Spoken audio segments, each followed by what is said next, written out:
করছি আমার জামাই ষষ্ঠীর ভিডিও। চায়ের বাটিটার এরকম অবস্থা, তার কারণ হচ্ছে দুধের বাটিতেই অল্প একটু দুধ ছিল, ওটার মধ্যেই চা বসিয়ে দিয়েছি। আর এখানে হচ্ছে গিয়ে দুধ গরম করছি। আর এটা হচ্ছে গিয়ে সেই মাছের মাথার ডাল, যেটা এখনো অনেকটা রয়েছে, এটা গরম করেছি। আজকে আর তাই আলাদা করে মাছের মাথার ডাল করতে হবে না, এই ডালটাই হয়ে যাবে মাছের মাথার ডালের অপশানে। ঘুরে আসার পর এই হচ্ছে কি আমার মুখের অবস্থা। আর জামাই ষষ্ঠী দুদিন তিন ধরে একদম অত্যাধিক পরিমাণে খাওয়া দাওয়া করছি। আর খাওয়া দাওয়া করলে আমার মুখ সবার আগে ফোলে। যাই হোক, সেই নিয়ে আমার কোনো মাথা ব্যথা নেই, ফুলছে ফুলুক। যেটা বলার, আজকে হচ্ছে কি জামাই ষষ্ঠী। জামাই ষষ্ঠীর শুভেচ্ছা কাদের জানাবো? জামাইদের। জামাই খুব কমই আমার ভিডিও দেখে, মানে জামাইরা খুব কমই আমার ভিডিও দেখে, তাই জামাই ষষ্ঠীর শুভেচ্ছা জামাইদের না জানিয়ে বউদের জানাচ্ছি। যারা বাপের বাড়ি যাবে আজকের দিনটা দারুণ করে মজা করবে, খাওয়া দাওয়া করবে। কিন্তু আমার হচ্ছে অসাধারণ কপাল, আমার জামাই ষষ্ঠীটা হচ্ছে এক অনবদ্য জামাই ষষ্ঠী। জামাই ষষ্ঠীতে লোকে মেয়েরা বাপের বাড়িতে যায়, আনন্দ মজা করে। আমার জামাই ষষ্ঠী আবার আমার শ্বশুর বাড়িতে হয়। এটা হচ্ছে গিয়ে তার অনবদ্যতার প্রথম কারণ। দ্বিতীয় কারণ হচ্ছে গিয়ে জামাই ষষ্ঠীতে আমিই রান্না করব, শাশুড়ি জামাইকে খাওয়াবে না, আমি শাশুড়িকে আর আমার বরকে খাওয়াবো, মানে আমার মাকে আর আমার বরকে খাওয়াবো। এই হচ্ছে কি আমাদের জামাই ষষ্ঠী। তো চলো, সকাল থেকে ভিডিওটা শুরু করলাম। রান্না বান্না করবো, প্রচুর রান্না বান্না, প্রচুর রান্না বান্না আছে। মানে কিরকম অনুষ্ঠান আমাদের, না শুধু খাওয়া দাওয়া, অনেকের নিয়ম আছে। আমার মাসিদের দেখতাম ওই কি যেন পাখার হাওয়া দিত, আর কি যেন একটা বলে, ষাট।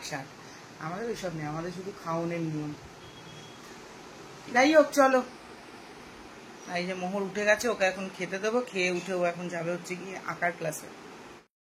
তো চলো, রান্না বান্না শুরু করার আগে ঘরের কাজকর্মগুলো করে নিই। আজকে আর চাদরটা চেঞ্জ করব না। প্রথমে একবার ভাবছিলাম চাদরটা চেঞ্জ করি, তারপর ভাবলাম যে না, আজ না, কালকে চেঞ্জ করব। কালকে দিয়ে পুজো পাতি দেওয়া শুরু করব, মাথাটাতে একেবারে ঘষে কালকেই চাদর টাদরগুলো চেঞ্জ করে নেব। আর এদিকে মোহরকে আমি তাড়াহুড়ো করছি যে মা আসলে তারপরে মোহরকে পাঠাবো। আজকে একটু দেরি করেই গেছে মোহর তোমার আঁকার ক্লাসে। আর মা এলো তখন কটা বাজে, প্রায় 11:30। এবার আমি রান্নাবান্না শুরু, না 11:30 না, মা 11:30 মধ্যে চলে এসেছিলো। তো এবার আমি রান্নাবান্না শুরু করলাম। সবার প্রথমে 5 রকম ভাজা। আর সত্যি কথা বলতে আজকে এক তো গরম লাগছিল, দ্বিতীয় কথা সকাল থেকেই আমার শরীরটার মধ্যে একটু আনচান করছিল, মানে মাথাটা যন্ত্রণা করছে, গলাটা খুসখুস করছে। সেই কারণে আমি না রান্না করার খুব একটা জুত পাচ্ছিলাম না। তাই রান্নাগুলো দেখতে ভালো হয়েছে, আমার মনে হয় যে আমি এর থেকে অনেক ভালো রান্না করি। আজকে রান্নাগুলো আমার পার্সোনালি খুব একটা মানে জুতের লাগেনি। তো এখানে সবার প্রথমে কাঁকরোল ভেজে নিলাম, তারপরে বেগুন ভেজে নিলাম, তারপরে আলু ভেজে নিলাম। এরই মধ্যে কাজ করতে করতে আমার পাড়ার একজন এসেছিল, সে গল্প করছিল যে মাংস নিতে গিয়ে কতক্ষণ লাইনে দাঁড়িয়েছিল। এইসব করতে করতে আবার একটু লেট হয়ে গেল। তো এইখানে সবার প্রথমে করছিলাম ভাজাভাজির পরে চিংড়ি মাছের মালাইকারি। মানে মালাইকারি বলতে সমস্ত কিছু মালাইকারির মতো করলেও আমি সর্ষে পোস্ত দিয়ে মালাইকারিটা করেছি, মানে আদা পেঁয়াজ রসুন বাটা দিইনি। তো এখানে একদম একটুখানি ভালো মতো করে নিয়েছিলাম। এইটাতে একটু নুনটা বেশি লাগছিল আমার। আর আজকাল মানে আমি দেখছি এই বেশ কয়েকদিন ধরে আমার হাতে না নুনটা বেশি পড়ছে, মানে একটুখানি দেখতে হবে। আর এই যে মাটন নিয়ে এসছে মা। আর আমি যেহেতু মানে আমি যখনই মাটন আনতে বলতাম তখন আমি মাটন খেতাম হচ্ছে গর্দান, মানে ঘাড়ের কাছের মাংসটা খুব সফট হয়। তো তাই এখনও ওরা ওই মাংসই নিয়ে এসছে, যদিও আমি তো এখন আর মাটন মানে খাচ্ছি না।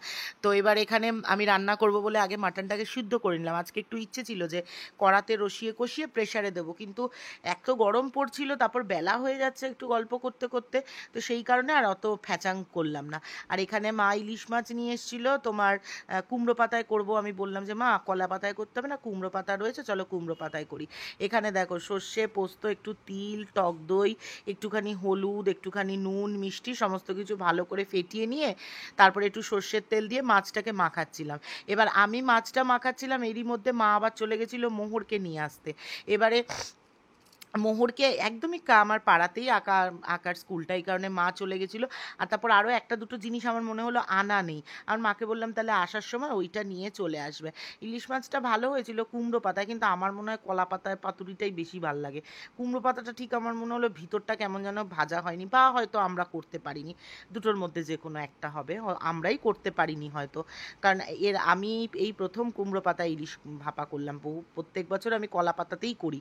তো তারপরে এখানে ওই সমস্ত কিছু সুন্দর করে মেখে নিয়ে ওই কলা পাতাটা কুমড়ো পাতাটা মা একবার একটুখানি ভাপিয়ে নিয়েছে যেমন করে কলা পাতা করে, তারপরে ওর পাতার মধ্যে একটা করে মাছ দিয়ে দিয়েছিল, উপরে 1 পিস করে লঙ্কা দিয়ে দিয়েছিল। এইখানেও দেখো আমি কিরম করেছি, বলে না শরীরটা ঠিক না থাকলে রান্না বান্না কোনো কিছুতেই জুত লাগে না। এখানে আমি আবার একটু সর্ষের তেল দিতে গেছিলাম ভুলে, তো কি আর করা যাবে, এইরকম করে আমি আজকে সব ভুলভাল কাজকর্ম করেছি। তো এখানে এরকম 1 পিস করে দিয়ে দিচ্ছিলাম।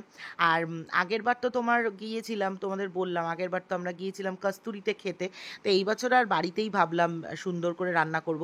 আমাকে একজন বলেছে, কমেন্ট করেছে যে দিদি আগের বছর তোমাদের জামাই ষষ্ঠীতে আরও অনেক বেশি মেনু ছিল। হ্যাঁ একদম ঠিকই বলেছো, সেই জামাই ষষ্ঠীর রান্না করে 5-6 দিন ধরে সেই রান্না খেতাম আমরা। এই জন্য এবার তরকারি ফরকারি কিচ্ছু করিনি। যেমন তোমার কাতলা মাছটার পাতলা ঝোল করেছি, প্রত্যেক বছর কাতলা মাছের কালিয়া করি, এখানে পমফ্রেট থাকে, এইবার আর ওগুলো কিছু রাখিনি। ওই যে ওইখানে তোমার মাছটা ভাজতে দিয়ে দিলাম, তারপর এখানে বসালাম, মাটনটা তো সিদ্ধই করা ছিল, তারপর পেঁয়াজ রসুন দিয়ে মাটনটা ভালো মতো কষিয়ে নিচ্ছিলাম একটু।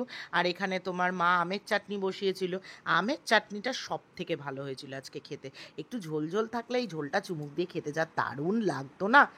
আর মাটনের ফাইনাল লুকটা দেখাচ্ছেই, দেখো দেখেছো কি সুন্দর দেখতে হয়েছে, আর ওই উপরটাতে পুরো চর্বিটা একদম থকথকে চর্বিটা ভাসছে। তো যাই হোক, এই নিয়ে আর বেশি কথা বাড়িয়ে লাভ নেই, শুধু তো আমার স্নান টান হয়ে গেছে, স্নান করে এলাম আর এখন রেডি হব। আমি আর নীলাদ্রি একসাথে ভিডিও করব। তো আজকে প্রায় মঙ্গল বুধ বৃহস্পতি শুক্র শনি রবি 6 দিন জিম যাই না, আর আমার দেখে মুখ চোখ কিরম ফুলে গেছে। তো যাই হোক বাদ দাও, চলো দেখিনি কি রান্না করলাম। আচ্ছা, সবার প্রথমে এখানে হচ্ছে কি গরম গরম ভাত, তারপরে এখানে আছে মাছের মাথা দিয়ে মুগের ডাল, 5 রকম ভাজা, এখানে ইলিশ মাছ ভাজা, এখানে আছে হচ্ছে গিয়ে তোমার চিংড়ি মাছের মালাইকারি, এটা তো দুধ।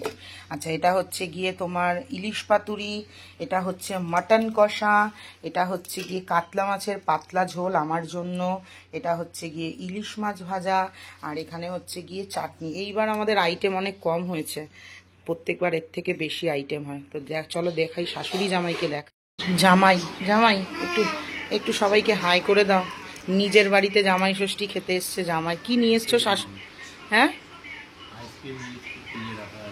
আর কিছু নিয়ে আসুনি শাশুড়ির জন্য?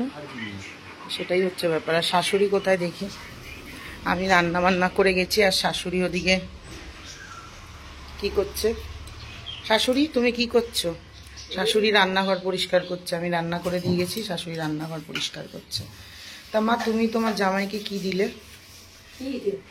কি আর দেবো, সারা জীবনের কামাই তো আমার জামাই নিয়ে চলে গেছে, আর কি খাওয়ায়? ও শুধু খাওয়ায়, এটাই হচ্ছে ব্যাপার। আর শাশুড়ি জামাইকে কি দেবে? শাশুড়ির হ্যাঁ ঠিক আছে, শাশুড়ি সবকিছু তো জামাই নিয়ে চলে যাচ্ছে, আর জামাই বলবে আমি কি আর দেবো, সবই তো আমাদের শাশুড়ির জন্যই। আর একটা কথা হচ্ছে, অনেকে আগের দিন মাকে গিফট দেওয়া দিয়ে দেখে বলেছে যে মাছের তেলে মাছ ভাজছি। তো এটা হচ্ছে গিয়ে, এটাও কিন্তু একটা ক্রেডিট আমাদের বলতে হবে, যে মাছ, তেল, তারপর গ্যাস, এগুলো ভাজার তৈরি করার মতো সামর্থ্য তৈরি করতে পেরেছি। তারপরেই সেই তেলে মাছ ভেজে, মাছ না শুধু আলু, পটল, কাঁকরোল, বেগুন সব ভাজি ওই একই তেলে। তাই এটাও আমাদের একটা ক্রেডিট বলতে হবে যে আমরা পেরেছি করতে। একই তেলের মধ্যে কত কিছু ভাজছি, যে ঠিক যেমন আমরা সবাই মিলে ঝগড়া ঝামেলা অশান্তি খুনসুটি মারপিট সব কিছুর মধ্যেও সুন্দর করে একসাথে রয়েছি। তো তোমরা যারা এরকম কমেন্ট করছো করতে থাকো, আমরা আমাদের মতো বিন্দাস রয়েছি। চলো, মা আসছে খাবার নিয়ে। বাবা রে বাবা, বিরল দৃশ্য। এদিকে দাও নীলাদ্রিকে। ফাইনালি মা থালা সাজিয়ে দিয়েছে, দেখো কি সুন্দর দেখতে লাগছে, কত কিছু রয়েছে থালার মধ্যে।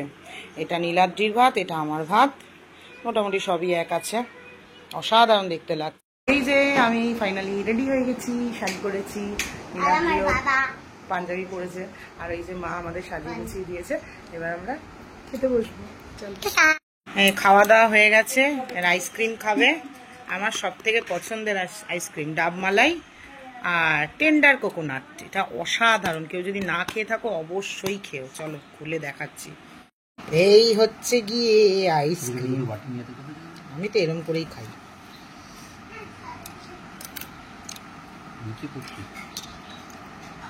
এটা কেমন খেতে জানো তো, ডাব মালাইটা ডাবের শ্বাসের মতো, আর এটা খেতে লাগে ঝুনো নারকেল, নারকেল ঝুনো হয়ে গেলে যেমন টেস্ট হয়, এটা ওইরকম টেস্টে।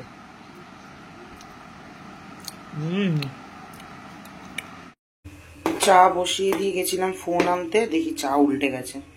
তাই সন্ধেবেলা একটু চা বসালাম। নীলাদ্রি তো অফিস চলে গেছিল, আমিও ঘুমিয়ে টুমিয়ে পড়েছিলাম, তাই হচ্ছে তোমার চা বসিয়েছি, চা খেয়ে নিই। আর তোমার মাটনটা বার করে রাখলাম রাত্রিবেলা, যদি নীলাদ্রি খায়, বলছে তো খাবে না, যদি খেতে চায় তাহলে খাবে। আর এখন এই জিনিসগুলো পরে থাকবো কটা দিন, সামনেই আমার এক বন্ধুর বাড়ির অনুষ্ঠান আছে, ওইখান থেকে এসেই খুলবো। তো এই হচ্ছে সন্ধ্যেবেলার কাজকর্ম। আর আমার কি ফুচকা খেতে ইচ্ছা করছে, এখন রবিবার আজকে খুব ফুচকা খেতে ইচ্ছা করছে, কিন্তু প্রচণ্ড না ভিতরে ভিতরে ঠান্ডা লেগেছে, বেরোতে ইচ্ছা করছে না আজকে। তো দেখা যাক, এখন বাজে প্রায় 8টা, আমার যদি ইচ্ছে হয় আগের দিনের মতো চলে যাবো। তো বললাম না তোমাদের একটু আগেই যে আমার যদি মনে হয় বেরিয়ে যাব, তো এখন প্রায় 9টা বাজে, আর ভাল লাগছিল না। তারপর দাদার বাড়িতে তো আমার বদ্দা ঠদ্দারাও সবাই এসছিল, ওরা জামাই ষষ্ঠী উপলক্ষে। আমরা এখানে একাই জামাই ষষ্ঠী কাটাই, তবে ওদের ওদিকটাতে খুব মজা হয়। তো ভাবলাম চলো দাদাদের সাথে একটু দেখাও করে আসবো, আর সঙ্গে একটু পানও খাওয়া হয়ে যাবে, কারণ অনেক দিন পান খাই না, সেই লাস্ট রবিবার খেয়েছিলাম, তোমরা দেখেছিলে। তো এই জন্য বেরিয়ে গেছিলাম। তবে আজকে কিন্তু রাস্তায় বেশ লোক ছিল, যেহেতু জামাই ষষ্ঠী। তো আমাকে অনেকে আগের দিনের পান খাওয়া দেখে জিজ্ঞাসা করেছে, ও দিদি তুমি কি পান খাও? তো আমি ভাবলাম তোমাদেরকে একটু দেখিয়ে দিই এই পানটা। আর এই দাদাটা এত ভালো পান বানায়, এবার আমাদের কালী পুজোতেও কিন্তু এনার থেকেই পান গিয়েছিল। কি পান বানায়, কিভাবে বানায় আমি জানি না, তবে পানটা ভীষণ টেস্টি হয়। তার মধ্যে তোমার ওই যে চবন বাহার দেয়, তারপর তোমার খয়ের ঠয়ের সমস্ত কিছু দেয়, তার সঙ্গে সুপুরি টুপুরি তো দেয়। আর ওর সঙ্গে একটা একটা একদম অল্প, আমি একদম অল্প জর্দা খাই, যেটাতে প্রবলেম হয় না, মানে একটু যারা খুব বেশি পরিমাণে পান খায় তারা যেরকম জর্দা খায় ওরকম খেতে পাই না, বাট একটুখানি জর্দা দেয়। তবে ওই জর্দাটা এত সুন্দর গন্ধ না, মানে পানটা খেলে আশেপাশের লোকেরা মানে মনে হবে যেন একটা অন্য কিছু খাচ্ছে। তো এরপরে দাদার বাড়িতে গিয়েছিলাম, সকলে মিলে গল্প গুজব করেছিলাম, তো এইভাবেই দিনটা কাটিয়েছিলাম আমার জামাই ষষ্ঠীর ব্লগটা। এরপরে দাদার বাড়িতে গিয়ে ইচ্ছে ছিল ভিডিও করবো, বাট করা হয়নি। তো চলো আজকের মতো ভিডিওটা এখানেই শেষ করলাম, টাটা।